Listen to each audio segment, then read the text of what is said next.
Pakita ko sa inyo guys yung mga seedlings namin. Meron tayo ditong, wait, ayan. Meron tayong mga kalamansi.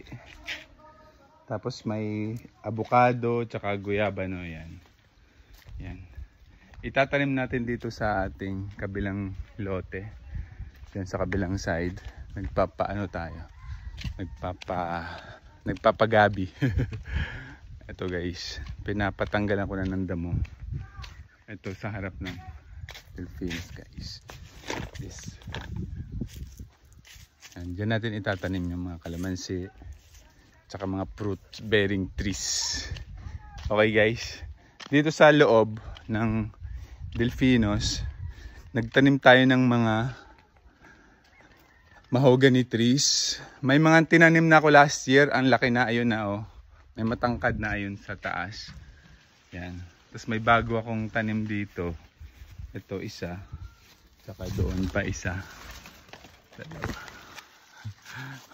Ito yung aming tulugan guys. Oh. Kubo. Sarap matulog dyan. Tapos, nandito pa. Nag-aano na ako eh. Pinapattern ko na eh. Meron pa dito isa. Ayan. Kasi pag lumaki na siya, puputulin ko na tong pangit. Pangit to, hindi naman siya ano. Tapos, meron pa dito mga seedlings. Yan, nagtanim pa ako dito isa. Mga 1.5 meters away. Pagkita nila. Kaso dito, meron ng ganito. Maganda rin to. Lumalaki to. So, hindi ko natataniman dyan.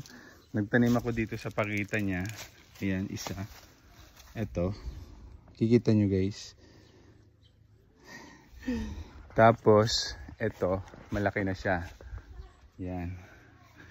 Tapos, ito, hilera. Sa kabila, mayroon din. Tanim ako dito ng mangga. Mangga naman dito sa kabila.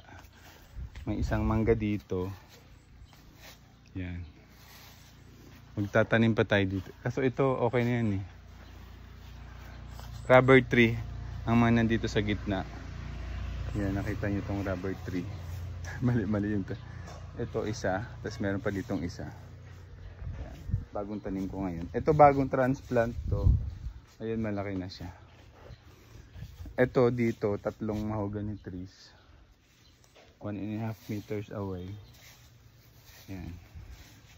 Pwede na yung pag lumaki, tatanggalin ko na tong flower pot pag lumaki yung mga trees. Para sila na yung parang entrance ba.